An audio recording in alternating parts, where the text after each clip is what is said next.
This is the City of Waupaca, third Tuesday of the month, City Council meeting. Welcome, everybody, to tonight's meetings. And I really just say meetings because we do have a public hearing that we're going to take care of first before we get into the city council meeting.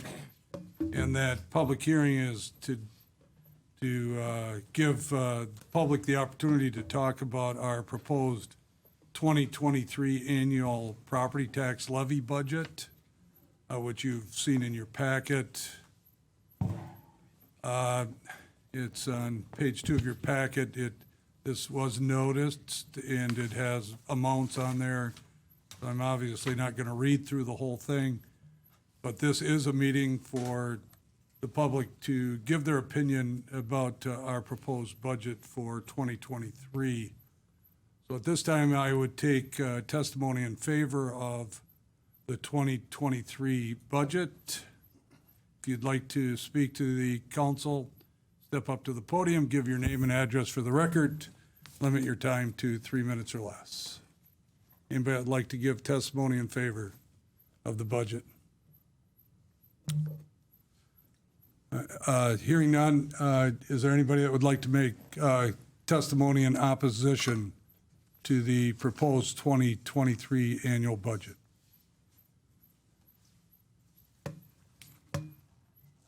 All right, again, hearing none, I'll declare this hearing closed at 6:03 p.m.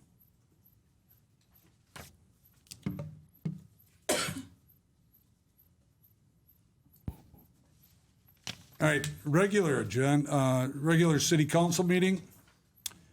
I will call our regular city council meeting to order. Today is November 15th, 2022. It's 6:04 p.m. And as always, we'll begin with the Pledge of Allegiance. Pledge allegiance to the flag of the United States of America, and to the republic for which it stands, one nation, under God, indivisible, with liberty and justice for all.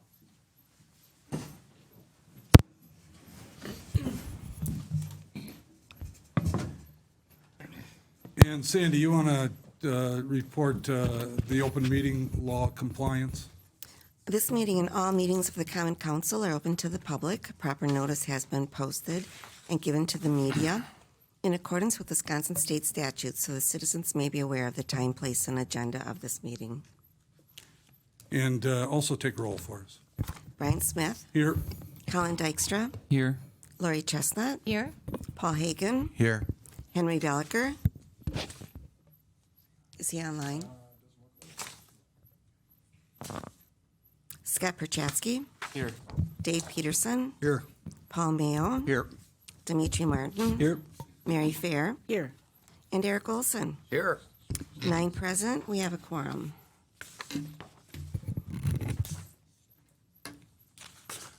And Sandy, you want to start recognition of the department heads? You just start. Sure. I'm Sandy Stibbs, the city clerk. Karen Jensen, City Administrator. Eric Bailey, Library Director. Jared Rakey, Community and Economic Development. Stephanie Reif, Assistant Finance Director. Justin Behrens, Director of Public Works. Laura Colbert, Parks and Rec Director. Brian Hosell, Chief of Police. Thank you. All right, next up is the consent agenda. These are items where we take one motion, and looks like, Sandy, you have one item that needs to be added to that. I do. Under number 5, monthly reports, letter A. Number 9, the city administrator's report was uploaded to the city website. That's it. Thank you. So this would be, by approving this agenda, we would just take one motion and vote on that.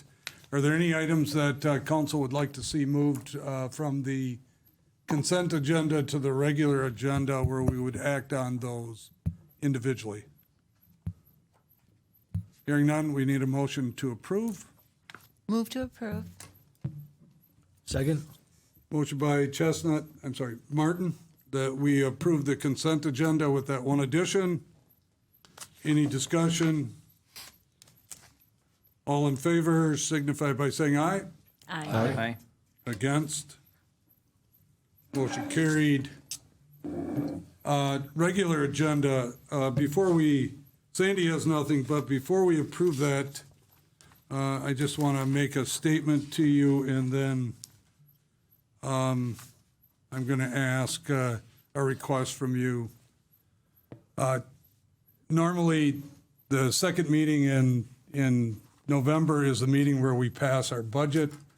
All along, I have told you that it's possible that we might need till our first meeting into December to pass the budget. And so I'm asking that when you approve this agenda tonight, that you table the discussion and approval of the budget.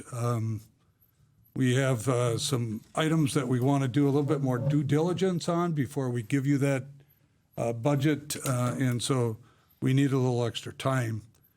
We also are missing Kathy Kaza, our finance director, who is, of course, working her way out of the city, but she's helping us a lot, and she's not here tonight. And I think if you have any questions, it would be important for her to be here. Along with that, I'm asking you then to strike 9E on the agenda, which is the Resolution 1530, which is talking about the budget. Also asking you to strike 9G, which is the request to reallocate a portion of the ARPA funding. This item will also be brought back at the December 6th meeting. And also asking you to 9H also be tabled until our December 6th meeting. So we don't need an individual motion to table these. If you're okay with that, we would just delete those from the agenda. And then I have one other request. We have, That one is, I think yeah, no, not F. the Jack Roods with that. Oh, you Okay, took it and off. it is, what is it? Oh, it's gone. Okay, all right. Sorry. All right, so nothing else, just those three items under new agenda items tonight. I would make a motion to approve the agenda minus 9E, E, G, and H. All right. We have a second? We wanted to, G was going to be out too, or did you miss? I'm sorry, so it's 9E, G, and H, yes. Yeah. 9E, G, and H, he's right. Second. I'll second. Okay, so we got a motion by Hagan, second by Olson, that we approve the agenda with the deletions of 9E, G, and H. Any discussion? All in favor signify by saying aye. Aye. Against, say no. Motion carried. All right, non-agenda items. We have a thank you note from the family of Jack Rhodes, which is on page 75. I hope you've all had a chance to read that. Jack added a lot to our community. Sad to see him go. So take the chance to read that if you haven't, just for informational purposes, really. Public input. This is for non-agenda items.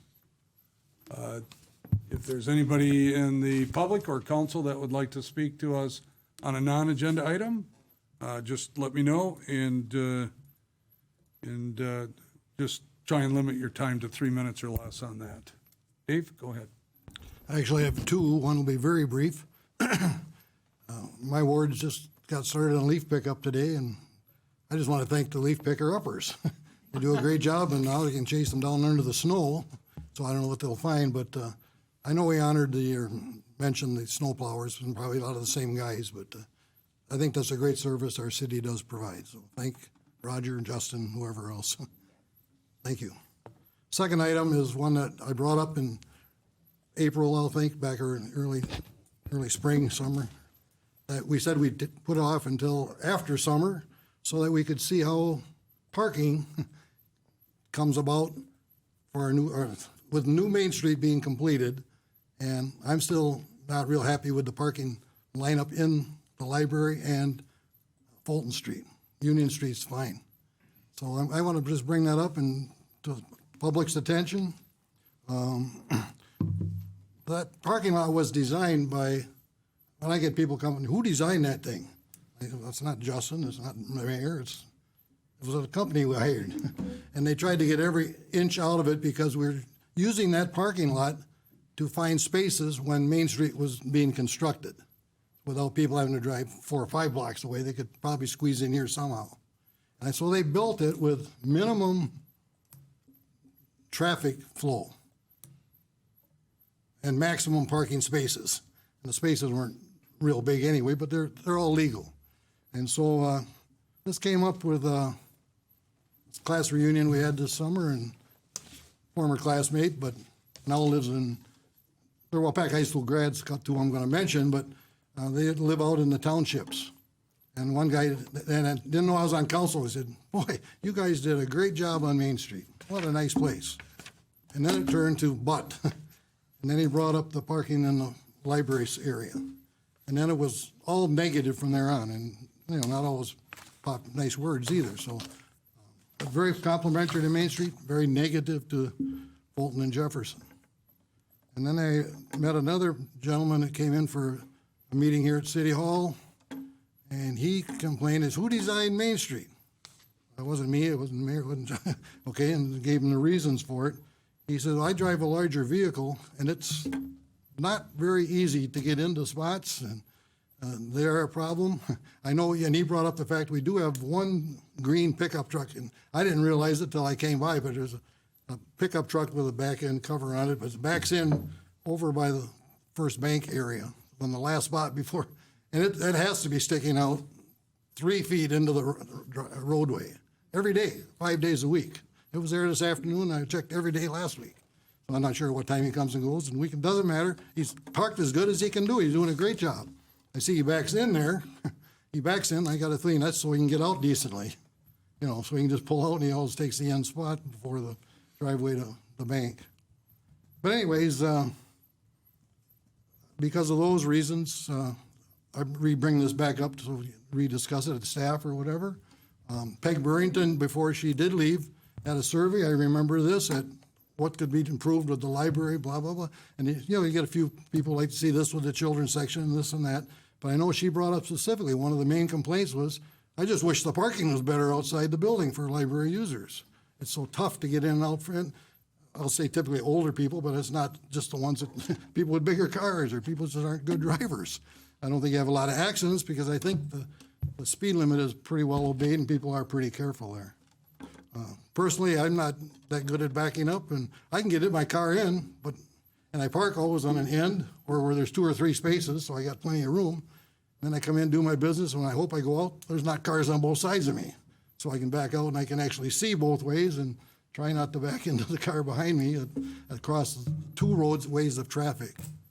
So I think people, I haven't heard a lot of complaints, but if you let them talk, they'll complain. I think people have learned to tolerate it right now. They're just going by because they don't think nothing's going to get changed, and maybe it won't. But I thought with our new Main Street, we had a whole summer to check it. Maybe there's been enough where we can now take a few spaces out to go to either angle parking and or just one-way traffic. I'd be all in favor of angle parking, whatever spaces you can do, one side of the street anyway, just to give some more room for the 2-way traffic that tries to go between there. So I'm just bringing that up, and I hope it can be discussed, and I hope it could possibly be changed for more user-friendly spot and safer spot. Thank you. Thanks, Dave. I'm just going to ask staff that we add that to our development review team and just have that discussion. Brought up some points, Dave, maybe that we didn't even think about tonight. So And also, I've known Dave Peterson for 40-some years, and I've never heard him complain before, so it must be, must be pretty important to Never him. got old before.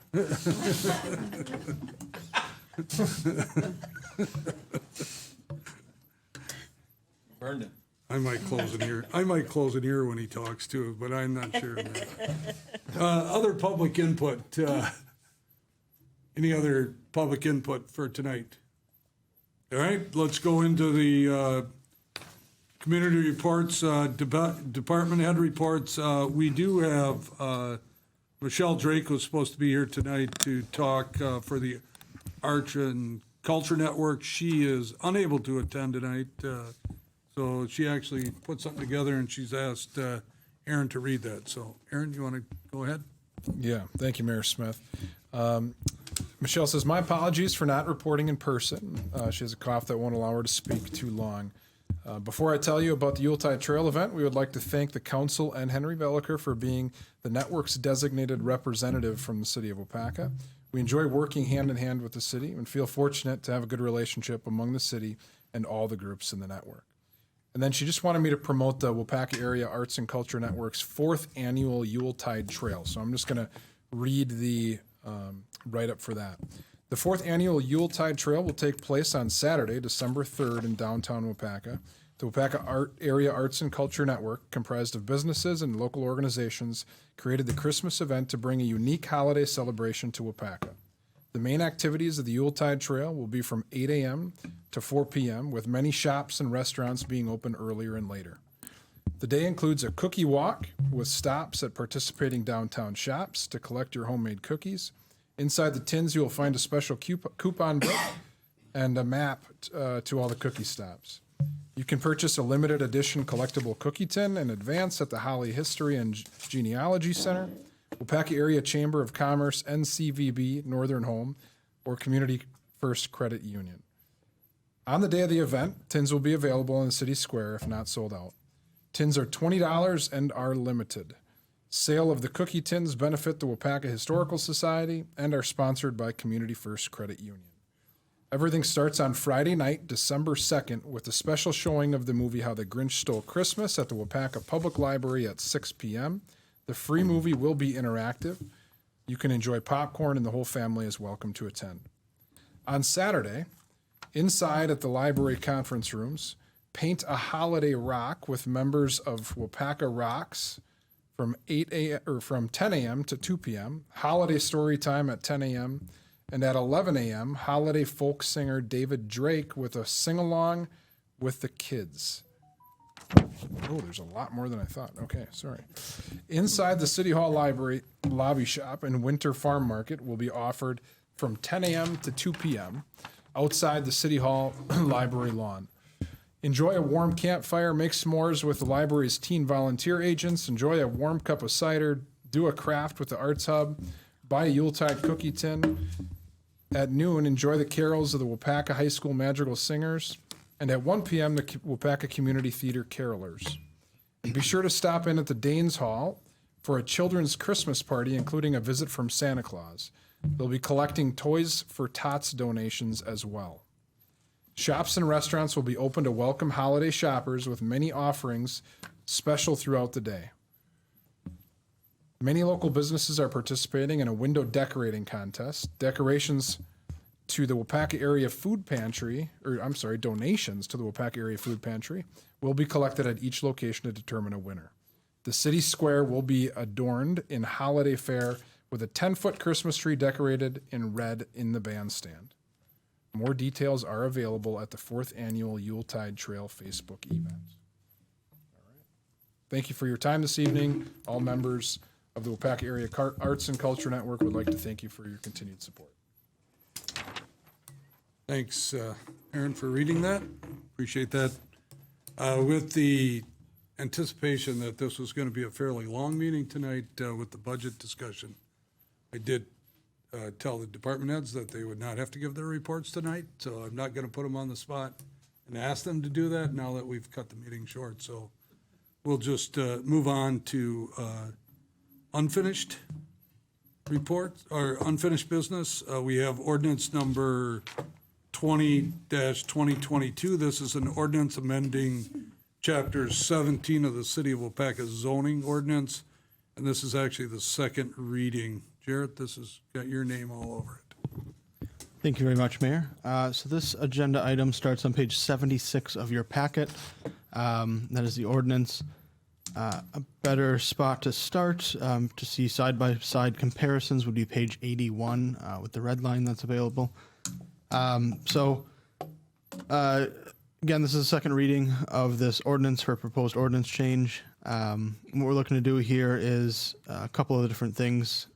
One would be clean up our lot standards, structural standards, and setback requirements in a multitude of our districts, as well as look at reducing some of them, making them a little bit more developer friendly. So a couple of things that this is stemming from.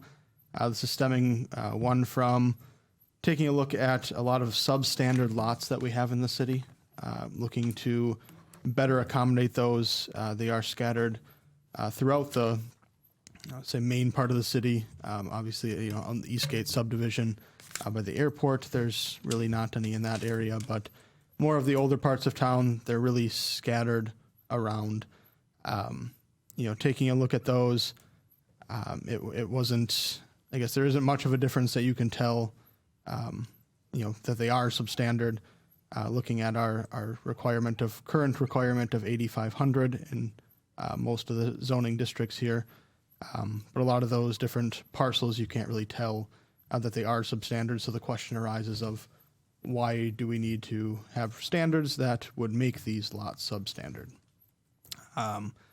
Another element that this is stemming from is a League of Wisconsin Municipalities report, just essentially taking a look at your substandard lots. Why are they substandard? Why can't smaller parcels exist? Housing affordability, elements like that. And then also, this is somewhat developer driven. Asked a couple of developers within the city just about it. And they said, of course, lot size is more market driven, but having the opportunity to have a smaller lot that maybe is a little bit more cost effective, would maybe have a simpler home on it, is always a benefit, especially when discussing lot affordability. So a lot of these changes, they're stemming from reducing the minimum area, reducing the minimum width, open space, kind of combining. We had multiple levels of open space in districts, so combining those to make it just more clear. Making the minimum floor area consistent throughout the code, cleaning up some language, and then, of course, amending setbacks to better meet the smaller minimum areas if they were to be utilized. So that's going on or being proposed in the R1 district, the R2 district, the R3, B1, and the industrial districts, I1 and I2. And those ones are cleanup in terms of height, just a few height restrictions that, given the elements we have in those districts or the buildings that would go up in those districts, our current height requirements just weren't quite where they should be. So just amending those. So happy to take any questions based on that quick summary. Quote unquote quick. For you, it was quick. I'll take it. Oh, did I say that out loud? That's fair. Anybody have any questions, comments, and no comments from the public on this? And so I think we're ready to move forward if you guys are. So we would look for a motion to approve this ordinance. Move to approve. Second. Motion by Chestnut, second by Fair, that we approve ordinance number 21, 2022. It's an ordinance amending Chapter 17 of the City of Waupaca zoning ordinance. Any further discussion? Sandy will call the roll. Eric Olson. Aye. Mary Fair. Aye. Dimitri Martin. Aye. Paul Mayo. Aye. Dave Peterson. Aye. Scott Perchatsky. Aye. Paul Hagan. Aye. Lori Chestnut. Aye. And Colin Dykstra. Aye. 9 ayes, motion carried. Anybody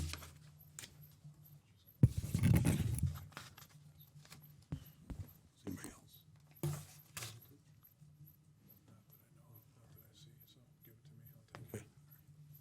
All right, under new business, we have Yuletide Trail request for December 3rd, 2022, which is going to be from 10 a.m. to 4 p.m. on that day. We were hoping that Tracy Barrett would be here tonight to present this, but with her not here, Aaron said that he would. Yeah, I will take it. Is this on a specific page, Sandy, in the council packet? I had Nothing from Tracy? Okay. So, well, I just read about 2 pages on it in the Waupaca Arts and Culture Network report. So they are requesting permission from council to run it very much like they have in previous years, Friday night, December 2nd, and Saturday, December 3rd. I could tell you everything that I read before, but that is the premise of their event, what I gave in that report. I do know that there might be a couple of different types of requests that come forward as a part of this. I know that there are some specific businesses that have also talked to me about having raised fire pits in areas where people can come along the sidewalk, the wider areas of the sidewalk. We'll have to talk with Justin, make sure we get on the same page with that. But some of those neat potential items as a part of this event, that would come forward as a separate request. But otherwise, everything that's been communicated with me and everything I read here appears to be the same as previous years. So just need council approval to run that event in the downtown. So the approval is to close out some streets or just to run it as they have in the past? No streets being closed, so just to run it. So, And use City Hall Square for parts of it. all right. We okay with that? I'd move to approve. Second. Motion by Martin, second by Chestnut, that we approve of the request from the Historical Society to run the Yuletide Trail request as it was ran in the past on December 3rd, 2022, from 10 a.m. to 4 p.m. Any discussions? All in favor signify by saying aye. Aye. Against, say no.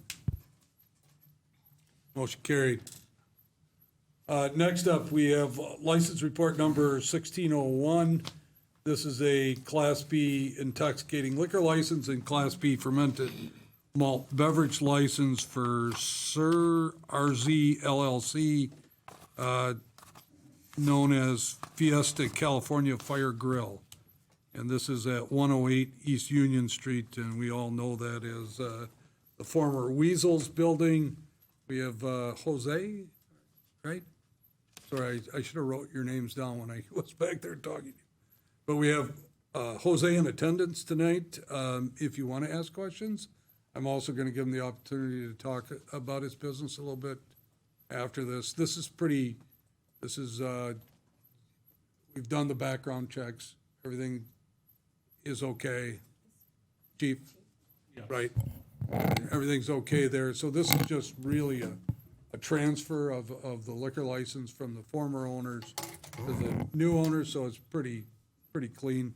I just thought you might want to have the opportunity to meet the new owners, since it is a license that the city does distribute. Okay? So you want to vote on this, or you want to, Jose, do you want to say something, or? Can you just use the microphone? Yeah. You're going to be on TV. I'm going to speak for Jose, on Jose's behalf. I'm Mario. Oh, okay. We came here from Sheboygan. He's got a couple of restaurants out there in Sheboygan, Plymouth area, Sheboygan County area. We're just happy and grateful to come out here and serve Tex-Mex, authentic food, and margaritas. And hopefully you guys join us and enjoy the food. All right. That's it. Thanks, Eric. What are your hours of operation, days and hours? Los días, todos los días, ¿qué sé? Las 10 hasta las 10. Every day, 10 a.m. to 10 p.m. Every day, 7 days a week? 7 days a week. Wow. Yes. They do have, if you look up, like we didn't bring a menu with us today, but if you go under pacifico.com, you'll see the menu on there. And you guys can go from there. When are we going to open? In 3 months. All right, cool. February? All right, any other questions, comments? All right, so we'd be looking for a motion. We got a few motions that go along with this, but the first one is license report number 1601. Move to approve license report 1601. Second. Motion by Perchatsky, second by Peterson, that we approve license report number 1601. Any discussion? Oh, it is the only one we have for them. Okay. Any other discussion? All in favor signify by saying aye. Aye. Against, say no. Motion carried. Thank you, you guys.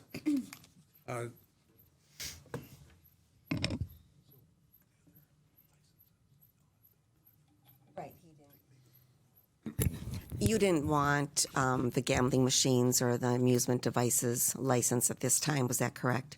Right. Or the dance hall. Or the dance hall, right. Yeah, you can, no, you gotta stay.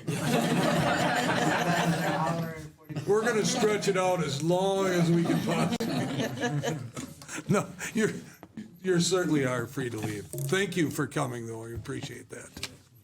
Have a great night. Drive safe. All right, next up, we have conditional use permit for Foundations for Living. This is at 1310 Royalton Street. And Jarrett, I'm going to turn this over to you. Thank you very much, Mayor. So this one starts on page 94 of your packets. This is a conditional use permit request for 1310 Royalton Street. They are looking to request a lodging house conditional use, which actually per our zoning code, it is classified as a boarding house / lodging house. This lodging house, they are looking to operate as kind of a second step to their current facility on Churchill Street. So as they kind of progress through the Foundations for Living program, they have the potential to move over to this facility where they will be given additional resources to find a job, find permanent housing, and really get fully onto their feet. So I will give that brief introduction. There are representatives here today from Foundations for Living. If you have more specific questions for them, and I'll let them kind of take those over. Thanks, Jarrett. Anybody have any questions of Jarrett specifically? Or the representatives? Oh, I'm sorry, Laurie, go ahead. I would just have one. Now, are they in this transition process? Are you going to be working to employ them to help them with that too? Okay, thank you. What did they say, Laurie? They If you nodded. can't hear them shake their head. Yeah, they nodded. Yeah, thank you. Any other questions? Anybody would like to make a motion? I got one question quick, please. Yeah, go ahead. Is this the property we mentioned last time that the neighbor was concerned? Said they were gonna build a fence? Yes. And which property is that exactly is it I know the real estate business is there, and I'm not sure which, I see the picture, but I can't place the exact building. So if we're going to ask specific questions, can one of you just step up to the podium, please? Thank you. Sorry, Dave. Yep. It's fine, I was just curious which exact building it was by. Sure. former usage. Bob Adams, the Executive Director at Foundations for Living. Thank you, Mayor Smith and Council, for having us here. It is located right next door to the chiropractic office. It was formerly the Pregnancy Information Center from years ago, and we'll be building a fence right along the back side and a little bit up the west side, I believe, east side of the property. Good. Anybody else have any questions? All right. Thank you, Bob. We're looking for a motion to approve this conditional use permit. As Jared said, City Planning Commission has recommended this to council. So move. Second. Motion by Chestnut, second by Hagan, that we approve the conditional use permit for Foundations for Living at 1310 Royalton Street. Discussion? Any more discussion? All in, Sandy will take the roll. Dave Peterson, Aye. Eric Olson, Aye. Colin Dykstra, Aye. Paul Mayo, Aye. Paul Hagan, Aye. Scott Perchatsky, Aye. Dimitri Martin, Aye. Lori Chestnut, Aye. and Mary Fair. Aye. 9 ayes, motion carried. All right, thank you. Good luck. Did you bring your lunch? You don't have to drive as far, so you have to stay a little long. Run. Thank you all very much. It was kind of cute, though, I guess, wasn't it? I got a knife. I will get to it. Promise. Apparently not. Yeah, we're gonna have to change. We think we are. This side of the council is, I don't know about that. All right, next up, Mayor, yeah, go ahead. do I have to stay? Yes. Yeah. It's getting carried away here, guys. He's up next. The only way you don't have to stay is if Stephanie can cut your severance check for you. What does that package look like? Is it as we discussed last time? Next up, we have a conditional use permit for A&N Waupaca LLC, which is at 701 South Industrial Drive. You still have a number of items on here. It's fair. Lo and behold, Justin made me say that. Okay, So probably did. had a gun to my side. This one starts on page 104 of your packets. This is a conditional use permit for 701 South Industrial Drive. They are looking to operate a sales, service, and repair of construction equipment and similar heavy equipment. Now, I'll clarify what they're actually doing. They are doing an equipment rental center. This would be Waupaca Rentals. So they have purchased this property. They are looking to move their business out to this property. They also have future plans for this property, such as more land acquisition and the construction of an additional building for storage of equipment, as well as some outdoor space so that their equipment can be maneuvered better in the parking lot, things like that. So that will all be coming forward in the future if that does progress to actually come to something. But that is their overall plan. So at this point in time, they are looking to just move their business over there. Thus, they have a conditional use to apply to do so. This is a multi-tenant structure. The other uses in the building that are existing will remain, but Waupaca Rentals will be the new tenant as they are the new owners. That's the gist of it. Happy to take any questions if you have any. All right. Anybody have any questions? Understand what property Garrett's talking about? Okay, looking for a motion to approve. Move to approve. Second. Motion by Olson, second by Fair, right? Or Yes. Chestnut? I'm sorry, Chestnut. To approve the conditional use permit for A&N Waupaca LLC at 701 South Industrial Drive. Discussion? Sandy, call the roll. Colin Dykstra, Aye. Lori Chestnut, Aye. Paul Hagan, Aye. Scott Perchatsky, Aye. Dave Peterson, Aye. Paul Mayo, Aye. Dimitri Martin, Aye. Mary Fair, Aye. and Eric Olson. Aye. 9 ayes, motion carried. All right, and remember, we're skipping E, so we're going right to F. This is the purchase of the Waupaca taxi vehicle under the state of Wisconsin Human Service Vehicle Contract. Aaron, your name is on this one. Yes, thank you, Mayor Smith. Council, you have a memo in your packet on page 134. This is actually something you've seen before. City Council actually approved this purchase of this vehicle, but at a cost not to exceed $65,000 at the time. We just got back the state bids and prices, and it actually came to a little more than that. So we would be asking for your approval for that amount, which is $66,568. Again, this is mostly covered, 80% covered by the federal grant through the 5311 Tier C funds. So that you can see that amount covered by the grant is $53,254, and then the city cost share is $13,314, and that is funded through 2021 GEO bond proceeds. This is replacing a 2015 Dodge rear loading accessible minivan, which has over 150,000 miles on it. We tried to do this in 2021, but they did not have any inventory. This is now finally getting to that. So requesting kind of that, just that about $1,500 extra. But so basically recommending a cost not to exceed $66,568, and that will be the final price, we are told by the Wisconsin DOT. All right, so we would be looking for a motion to approve. I'd make a motion to approve. Second. Motion by Higgins, second by Fair, that we approve the purchase of a 2022 Chrysler Voyager rear-loading accessible minivan per the Wisconsin DOT Human Services vehicle price sheet, not to exceed $66,568. Any discussion? Sandy will call the roll.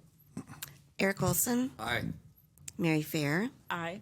Dimitri Martin. Aye. Paul Mayo. Aye. Dave Peterson. Aye. Scott Perchatsky. Aye. Paul Hagan. Aye. Lori Chestnut. Aye. And Colin Dykstra. Aye. 9 ayes, motion carried. Thank you. Thanks, Aaron. Next up, we actually have deleted or postponed 9G and H, so we're going to go to 9I. This is the Senior Center membership fee increase. Laura? Yes, thank you. So fees have not been raised in the senior center since 2015 that we could find. And with inflation costs on the rise, we need to offset the cost of our programming by increasing the membership fees. And anecdotally, when I was getting ready to write this, I looked back at last year, and Andrew Whitman was in the process of writing almost an identical fee raise. So it was a little serendipitous that this came to fruition. At this point, our membership revenue is bringing about $8,000 a year, which means that the city is subsidizing the senior center memberships by $107.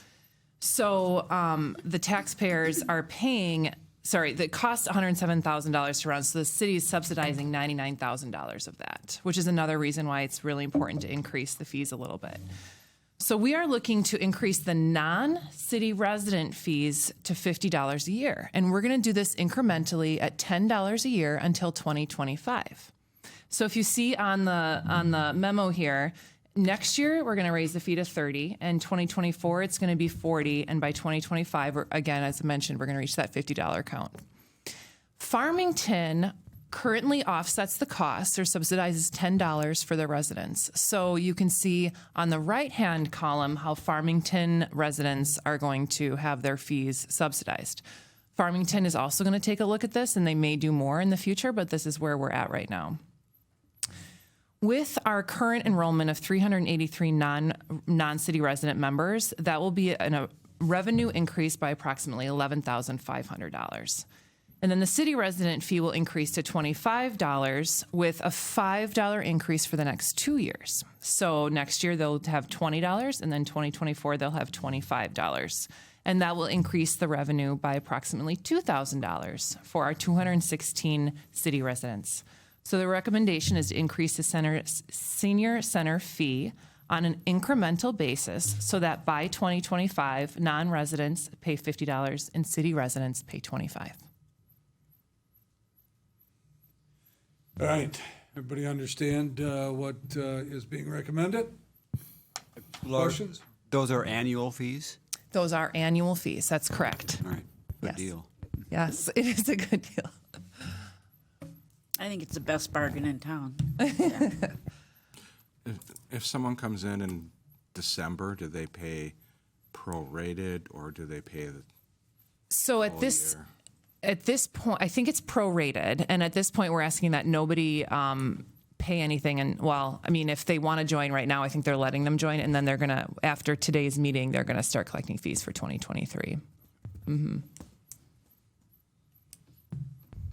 Any other questions? Anybody want to make a motion? I will move to approve that. Second. Motion by Dave Peterson, second by Eric Olson, that we approve of the senior center membership fee increase as laid out by Laura. Any further discussion? Sandy will call the roll. Dave Peterson, Aye. Eric Olson, Aye. Colin Dykstra, Aye. Paul Mayo, Aye. Paul Hagan, Aye. Scott Perchatsky, Aye. Dimitri Martin, Aye. Lori Chestnut, Aye. and Mary Fair. Aye. 9 ayes, motion carried. All right, next up, Laura, you're still up. We have recreation program late fees. Yeah, so we currently only charge late fees for 25 out of the 115 programs that we offer. So there's 90 programs that don't have accompanying late fees. And it's $5 regardless of number of people within the team or if you live in the city limits or outside the city limits. And when somebody registers late, they're no longer able to register online. So what that does is it makes us at the rec center have to take 10 to 15 minutes of our time to manually register them. And as of between January and October of this year, we had 92 late registrations within those 25 programs that have fees, which equates to about 15 hours of extra work if we average 10 minutes per late fee or late registration. So what we want to do is just create more consistencies with the late fee registrations and say that all programs have the $5 late fee registration. With the addition to, if it is a team of 5 or more, we're going to ask for a $25 late fee registration. So those basketball teams or the volleyball teams, just to have a little bit more equity within how much you're paying per program. The other additional part of this is we're really hoping that this will help stimulate earlier registrations, because when people register late and we're purchasing T-shirts or other items for the rec leagues, that can be an additional fee on us if we're expediting those purchases based on those late registrations. So we just wanted to create all consistencies, late fee for all programs. So the recommendation is to apply the $5 late fee to all programs and increase the fee from $5 to $25 for teams of 5 or more. All right. Everybody understand? Everybody would like to make a motion? Move to approve. Second. Motion by Mayo, second by Fair, that we approve of applying a $5 late fee to all Parks and Recreation programs and increase the fee from $5 to $25 for teams of 5 or more. Any further discussion? Sandy will call the roll. Colin Dykstra, Aye. Lori Chestnut, Aye. Paul Hagan, Aye. Scott Perchatsky, Aye. Dave Peterson, Aye. Paul Mayo, Aye. Dimitri Martin, Aye. Mary Fair, Aye. and Eric Olson. Aye. 9 ayes, motion carried. Laura, thank you. Yes, thank you. Next up, Michigan and Harding Street Water Main Extension. Justin. Thanks, Mayor. Yes, starting on page 148 is the cover letter of my memo, all the way to 159 with some additional information included within. This is a water main replacement project. So on Harding Street, we have an existing water main, tees into Royalton Street at the corner by Peterson Automotive there, extends north. There's actually a graphic, Aaron, if you want to move down a couple, page or two. Yeah, let's start there. Thank you. Heads north up to our water garage. Along the way, it serves 2 residential properties on the west side and does have a lateral that serves the Petersons' property as well, one of their adjacent structures or accessory structures there.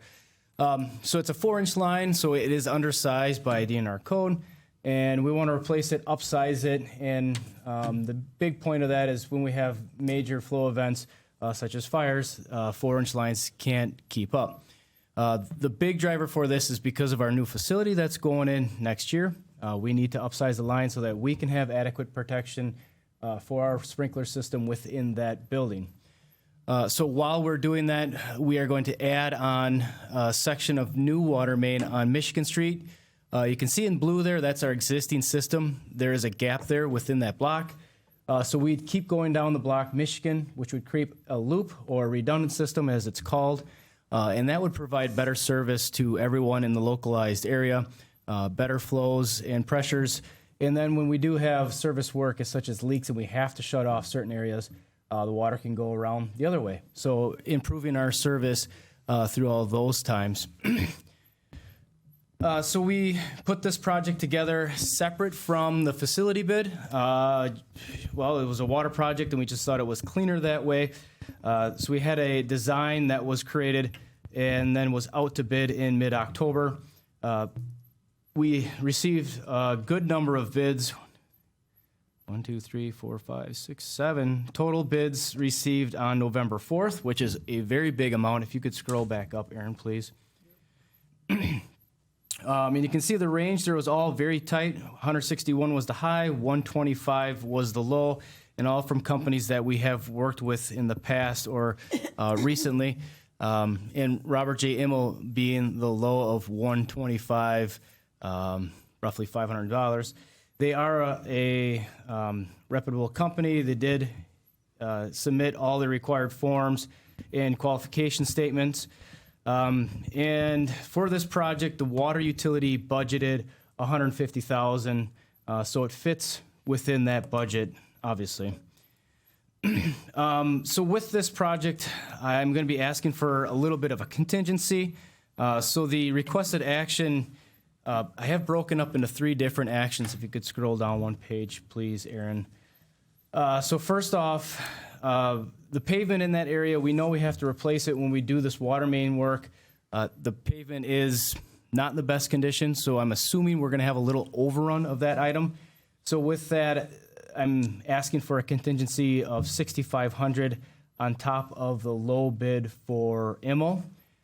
And then we're looking for $2,000 of additional funding as city workers will be doing the topsoil seed matting and the restoration. So we're taking on that work. So the reason I have it broken up is to authorize the total project amount of $132,000 for the project, of which $130,000 would be awarded to Robert J. Immel Excavating Inc. For their work, and then just authorizing that extra $2,000 for the project to go for our work that we're going to be doing. So broke it up, usually $2,000. We don't ask for it at this level, but being that it is a bigger project, holistically, it just kind of made sense and did not want to award it to a prime when we were doing that work. So we're going to get going on this thing early spring because we need to get this line in and completed before we start the facility. There is no lead lines with those residentials, so that's one thing we don't have to worry about, and we want to get going on it. So, and then finally, the funding of this, again, is through the water utility, but more specifically, water revenue bonds, which have already been approved because it's a 2-year note. So we don't have to retroactively, I guess, approve this and wait for the budget for this year. Okay, thanks, Justin. So I just want to make sure that I understand what you're requesting for sure. So you're recommending Robert J. Immel for the contract for an amount of $125,493.50. Plus a contingency of $6,506.50 for what we anticipate being some additional paving as needed, if needed. Okay, and then the 2,000 is for? For our work, we are going to be doing the restoration, so that's topsoil, seed, and straw. And like I said, I normally wouldn't ask for that at this level, but just wanted to make it a part of the entire project. So the water fund would pay the general fund $2,000? Right. Okay. Right. Okay. Sounds good. All right, anybody else have any questions before I try to put this to a motion here? Okay, so the request is that we award the contract to Robert J. Emmel Incorporated of Greenville, Wisconsin, for $125,493.50 plus a contingency of $6,500.50. $6.50. $6,506.50. Correct. I get it. You're trying to round. Okay. And then we're also awarding funding from the water, also money to the Public Works, our general fund, from the Water Department for $2,000. And these amounts are all going to come from our water revenue bonds that we've already borrowed for. Correct. Does that make sense to everybody? Anybody want to make a motion? So move. Second. Motion by Chestnut, second by Peterson. We approve this. Any discussion? Sandy will call the roll. Paul Hagan, Aye. Scott Perchatsky, Aye. Paul Mayo, Aye. Mary Fair, Aye. Eric Olson, Aye. Colin Dykstra, Aye. Lori Chestnut, Aye. Dave Peterson, Aye. and Dimitri Martin. Aye. 9 ayes, motion carried. Thank you, Justin. Next up, we have license report number 1602. You can find that on page 159. Staff is recommending that we approve this license report. Motion? So move. Motion by Chestnut. Second. You know, we can't leave till you finish this, guys. Motion by Chestnut, second by Perchatsky, that we approve license report number 1602. It's an operator's license. Any discussion? All in favor signify by saying aye. Aye. Against, say no. Motion carried. All right, communications recommendations of the mayor.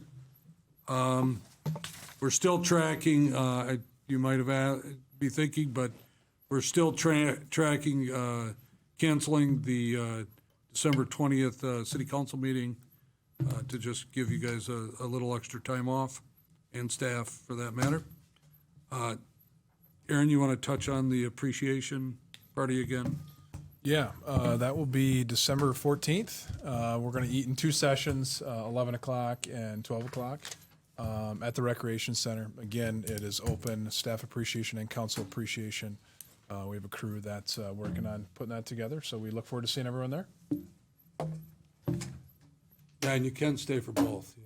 Yeah, I suppose you can. Send us a reminder so we don't forget.